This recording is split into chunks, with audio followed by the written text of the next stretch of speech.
नमस्कार दोस्तों, इस वीडियो में मैं आप सभी के साथ गोरखपुर विश्वविद्यालय का एक राष्ट्र गौरव का क्वेश्चन पेपर शेयर करने वाला हूं, जो कि सत्र 2020-21 के एनुअल एग्ज़ाम का है। इस वीडियो में आपको न केवल क्वेश्चन पेपर देखने को मिलेगा, बल्कि सभी क्वेश्चंस के आंसर भी बताया जाएगा। तो दोस्तों, अगर आप राष्ट्र गौरव का पेपर देने जा रहे हैं या फिर भविष्य में देने वाले हैं, तो ये वीडियो आपके लिए काफ़ी हेल्पफुल होने वाली है। इस वीडियो को देखने के बाद आपको आइडिया हो जाएगा कि राष्ट्र गौरव के एग्ज़ाम में किस टाइप के क्वेश्चंस पूछे जाते हैं। और हाँ दोस्तों, इस वीडियो में सभी क्वेश्चंस के सही आंसर बताने की कोशिश की गई है। फिर भी अगर कोई क्वेश्चन का आंसर मैंने गलत बता दिया हो तो आप कमेंट बॉक्स में उसका सही आंसर ज़रूर बताएं। तो दोस्तों, मैं हूं अमित और आप देख रहे हैं मेरा यूट्यूब चैनल, तो बने रहिए इस वीडियो के साथ। तो दोस्तों, चलिए अब क्वेश्चन पेपर और उसके सॉल्यूशन को देखते हैं। तो पहला प्रश्न है, राष्ट्र के लिए आवश्यक घटक नहीं है। तो इसका जो सही उत्तर है वो है ऑप्शन डी, जातिवाद। तो चलिए आगे बढ़ते हैं। दूसरा क्वेश्चन है, राष्ट्र का प्रथम उल्लेख किस ग्रंथ में मिलता है। तो इसका सही उत्तर है ऑप्शन ए, ऋग्वेद में। तो अगला प्रश्न है, पद्मावत किसकी रचना है। तो आप सबको पता होगा, इसका राइट आंसर है ऑप्शन डी, जायसी की। चौथा क्वेश्चन है, संस्कृति शब्द का अर्थ है। तो इस शब्द का अर्थ होता है सभ्यता। तो ऑप्शन ए इसका करेक्ट आंसर हो जाएगा। तो अगला प्रश्न है, भारतीय संस्कृति का स्वरूप मूलतः मानवतावादी है, यह कथन है। तो दोस्तों, यह जो कथन है वो सत्य है। तो ऑप्शन ए जो है वो करेक्ट आंसर हो जाएगा। चलिए बढ़ते हैं अगले क्वेश्चन की तरफ। तो क्वेश्चन नंबर 6 है, वैदिक साहित्य की अंतिम कड़ी है। तो इसका जो सही उत्तर है वो है उपनिषद, यानी ऑप्शन ए इसका करेक्ट आंसर हो जाएगा। अगला प्रश्न है, द्वैपायन नाम है। आपको बताना है कि द्वैपायन इन चारों में से किसका नाम है। तो इसका जो सही उत्तर है वो है वेद व्यास, यानी कि ऑप्शन सी इसका करेक्ट आंसर है। क्वेश्चन नंबर 8 है, प्राचीन भारतीय साहित्य में सोना के लिए कौन सा शब्द नहीं मिलता। तो इसका करेक्ट आंसर है ऑप्शन सी, रजत। अगला प्रश्न है, निम्नलिखित में से कौन आचार्य चिकित्सा विज्ञान से संबंधित नहीं है। तो इसका सही उत्तर है नागार्जुन, यानी option A is the correct answer. Next question है, त्रप शब्द किस धातु से संबंधित है। तो ऑप्शन बी इसका करेक्ट आंसर है, सीसा से। अगला प्रश्न है, तराइन की लड़ाई कब हुई। तो इसका जो सही उत्तर है वो है ऑप्शन ए, 1192 ईस्वी में। तो क्वेश्चन नंबर 12 है, पानीपत का प्रथम संग्राम कब हुआ। तो इसका राइट आंसर है 1526 ईस्वी, यानी कि option B is the correct answer. यहाँ आगे पूछा गया है, पानीपत का द्वितीय युद्ध किसके बीच हुआ। तो दोस्तों, इसका राइट आंसर हो जाएगा अकबर और हेमू के बीच, यानी कि ऑप्शन सी। क्वेश्चन नंबर 14 है, कौटिल्य का सप्तांग सिद्धांत संबंधित है। तो इसका जो करेक्ट आंसर है वो है राज्य की परिभाषा से। नेक्स्ट क्वेश्चन है, प्राचीन भारतीय गणराज्य में महाजनपदों की संख्या थी।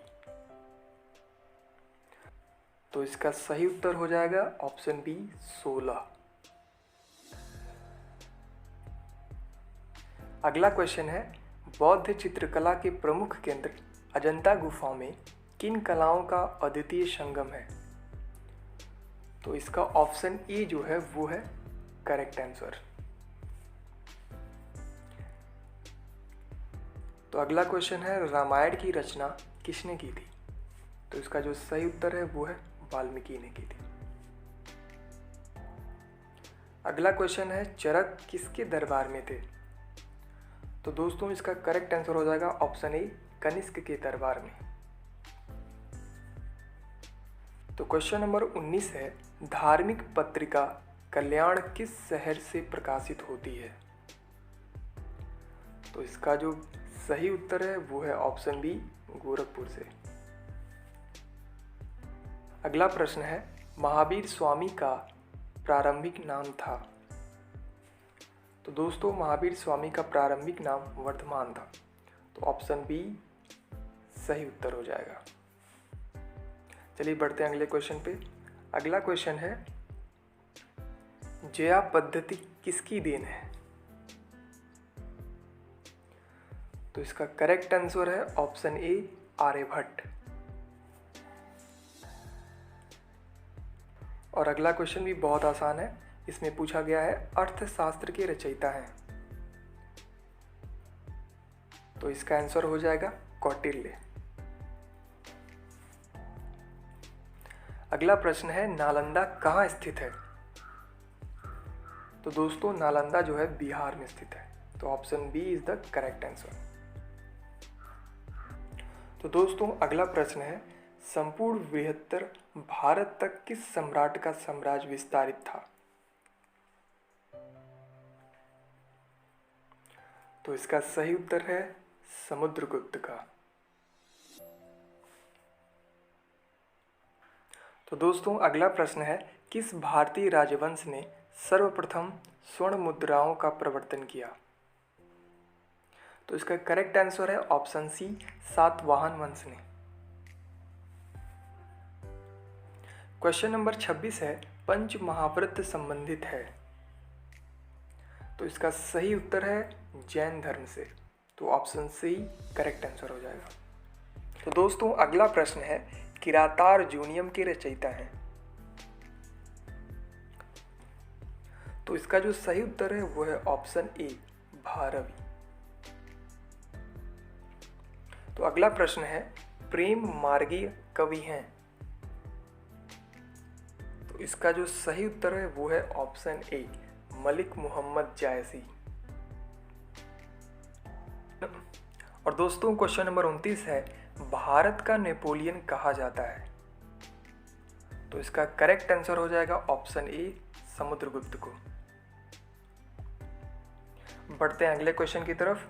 अगला क्वेश्चन है, गीत गोविंद की रचना किसने की? तो इसका सही उत्तर हो जाएगा ऑप्शन सी, जयदेव। अगला प्रश्न है, कौन सा संस्कार शिक्षा से संबंधित है?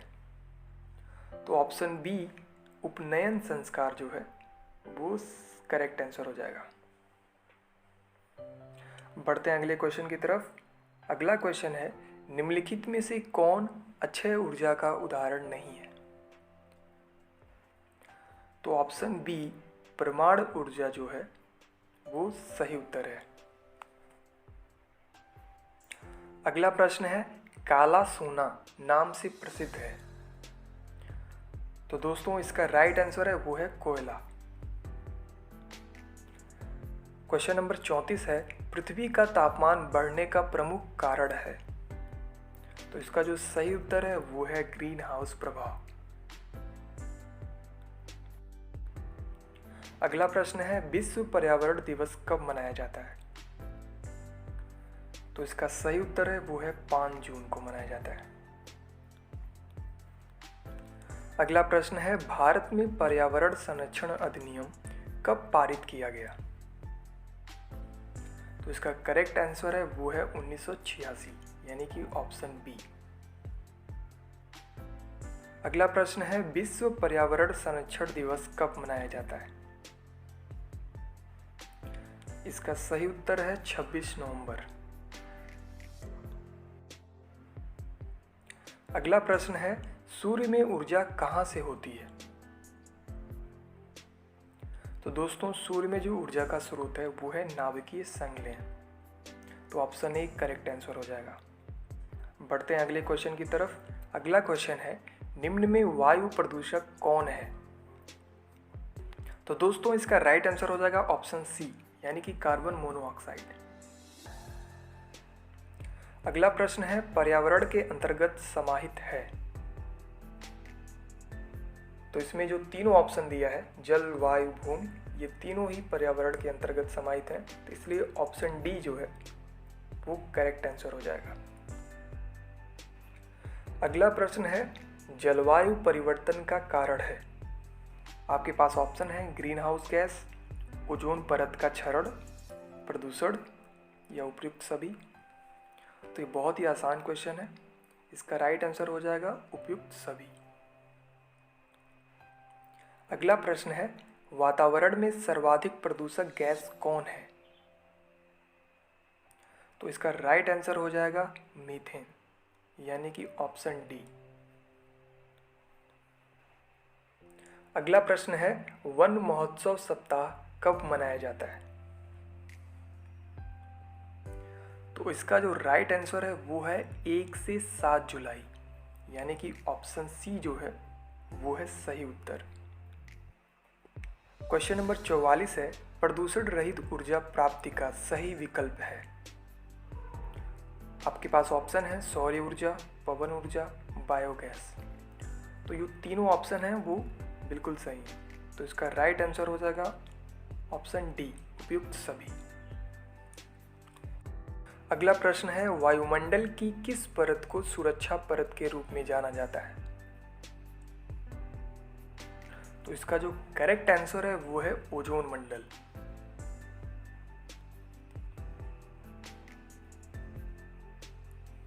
अगला प्रश्न है पृथ्वी के तापमान में वृद्धि का कारण है। तो इसका जो कारण है वो है ग्रीन हाउस में निरंतर वृद्धि। Option B is the correct answer. Question number 47 है ऊर्जा का गैर परंपरागत स्रोत है। तो इसका जो करेक्ट आंसर है वो है उपयुक्त सभी। तो दोस्तों अगला प्रश्न है अम्लीय वर्षा किस प्रदूषण से होती है। तो इसका जो करेक्ट आंसर है वो है वायु प्रदूषण। तो दोस्तों अगला प्रश्न है अम्ल वर्षा वायुमंडलीय सांद्रता बढ़ने के कारण होती है। तो इसका जो राइट आंसर है वो है ऑप्शन ए, सल्फर डाइऑक्साइड और नाइट्रोजन डाइऑक्साइड। तो दोस्तों अगला प्रश्न जो है बहुत ही आसान है, भूकंपीय तरंगों का मापन करने वाला यंत्र है। तो सिस्मोग्राफ जो यंत्र है उसे भूकंपीय तरंगों को मापा जाता है, तो ऑप्शन डी सही उत्तर हो जाएगा। तो दोस्तों अगला प्रश्न है सभी ईंधन मुख्यतः यौगिक होते हैं। तो इसका जो करेक्ट आंसर है वो है ऑप्शन ए, कार्बन के। क्वेश्चन नंबर 52 है राजीव गांधी राष्ट्रीय उद्यान स्थित है। तो इसका करेक्ट आंसर है राजस्थान में। तो दोस्तों अगला क्वेश्चन है राष्ट्रीय पक्षी है। तो ऑप्शन डी जो है वो है करेक्ट आंसर। अगला प्रश्न है किस वर्ष मानव अधिकार परिषद ने संयुक्त राष्ट्र मानवाधिकार आयोग की जगह ली। तो इसका जो करेक्ट आंसर है वो है 2006, यानी कि ऑप्शन डी। अगला क्वेश्चन भी संविधान से है भारतीय संविधान में विधि के समक्ष समानता एवं विधियों का समान संरक्षण का प्रावधान किस अनुच्छेद में है। तो इसका करेक्ट आंसर है ऑप्शन बी, अनुच्छेद 14। अगला प्रश्न है महिलाओं के प्रति भेदभाव की समाप्ति की घोषणा पर अभिसमय महासभा द्वारा कब स्वीकार किया गया। इसका जो करेक्ट आंसर है वो है 18 दिसंबर 1979, यानी कि ऑप्शन डी जो है वो है करेक्ट आंसर। अगला प्रश्न है भारतीय संविधान के किस भाग में राज्य के नीति निर्देशक तत्व का प्रावधान है। तो दोस्तों इसका करेक्ट आंसर है ऑप्शन ए, भाग 4। अगला प्रश्न है अंतर्राष्ट्रीय महिला दिवस किस तिथि को मनाया जाता है। तो इसका करेक्ट आंसर है ऑप्शन बी 8 मार्च को। दोस्तों अगला प्रश्न है मानवाधिकार मानवों को, और आपके पास ऑप्शन है आराम, सुविधा, सभ्य और सम्मानजनक जीवन, अस्तित्व की गारंटी। ये क्वेश्चन शायद थोड़ा अधूरा लग रहा है, फिर भी आप लोग देख लीजिएगा। इसका जो राइट आंसर है वो है ऑप्शन सी, सभ्य और सम्मानजनक जीवन। तो दोस्तों क्वेश्चन नंबर 60 है राष्ट्रीय मानवाधिकार आयोग है, तो इसका जो करेक्ट आंसर है वो है संवैधानिक निकाय। चलिए अगला क्वेश्चन देखते हैं। अगला क्वेश्चन है मानवाधिकार के लिए संयुक्त राष्ट्र उच्चायुक्त का कार्यालय स्थित है, तो इसका राइट आंसर है वो है ऑप्शन बी, जनेवा। और क्वेश्चन नंबर 62 है अंतर्राष्ट्रीय महिला दिवस मनाया जाता है, तो इसका करेक्ट आंसर है 8 मार्च को।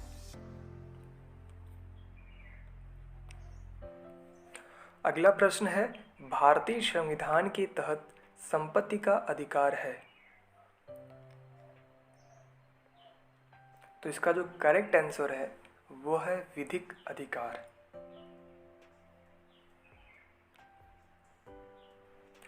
अगला क्वेश्चन है अंतर्राष्ट्रीय मानवाधिकार दिवस मनाया जाता है, तो इसका जो करेक्ट आंसर है वो है 10 दिसंबर। अगला प्रश्न है तीसरी पीढ़ी के मानवाधिकार को जाना जाता है, तो इसका करेक्ट आंसर है विकास का अधिकार। अगला प्रश्न है सभी मानवाधिकार सभी व्यक्तियों में अंतर्निहित है, क्योंकि इसका जो करेक्ट आंसर है क्योंकि मानवाधिकार संयुक्त राष्ट्र द्वारा प्रदान किया जाता है। ऑप्शन बी जो है इसका करेक्ट आंसर है। अगला क्वेश्चन है भारत के संविधान में काम करने का अधिकार किस अनुच्छेद में दिया हुआ है, तो इसका जो करेक्ट आंसर है वो है ऑप्शन डी, अनुच्छेद 43। अगला क्वेश्चन है भारत के संविधान में समान कार्य के लिए समान वेतन की व्यवस्था सुनिश्चित है, तो इसका जो करेक्ट आंसर है वो है ऑप्शन डी, अनुच्छेद 39D। तो दोस्तों अगला प्रश्न है सार्वभौमिक घोषणा पत्र में कौन सा अनुच्छेद विश्राम एवं खाली समय का अधिकार की व्याख्या करता है, तो इसका जो करेक्ट आंसर है वो है ऑप्शन बी, अनुच्छेद 24। तो दोस्तों अगला प्रश्न है मानवाधिकारों की सार्वभौमिक घोषणा पत्र में प्रत्येक व्यक्ति तथा उसके परिवार के लिए उपयुक्त जीवन स्तर का अधिकार किस अनुच्छेद में दिया गया है, तो इसका जो राइट आंसर है वो है ऑप्शन डी, अनुच्छेद 25(1). चलिए बढ़ते हैं अगले क्वेश्चन की तरफ। अगला क्वेश्चन है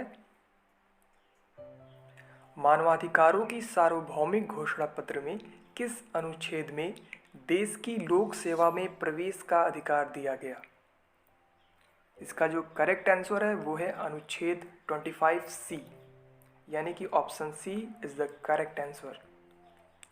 बढ़ते हैं अगले क्वेश्चन की तरफ। अगला क्वेश्चन है मानवाधिकारों की सार्वभौमिक घोषणा पत्र में किस अनुच्छेद में संघ बनाने की स्वतंत्रता दी गई है, इसका जो करेक्ट आंसर है वो है ऑप्शन ए, यानी कि अनुच्छेद 19। बढ़ते हैं अगले क्वेश्चन की तरफ।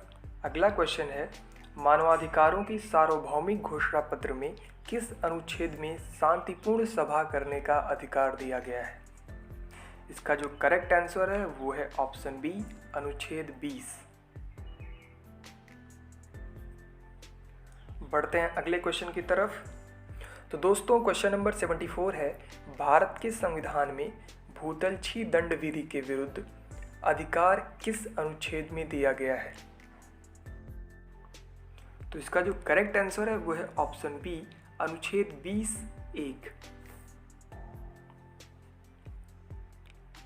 चलिए बढ़ते हैं अगले क्वेश्चन की तरफ। अगला क्वेश्चन है, भारत के संविधान में एक अपराध के लिए एक से अधिक बार दंड के विरुद्ध अधिकार दिया गया है।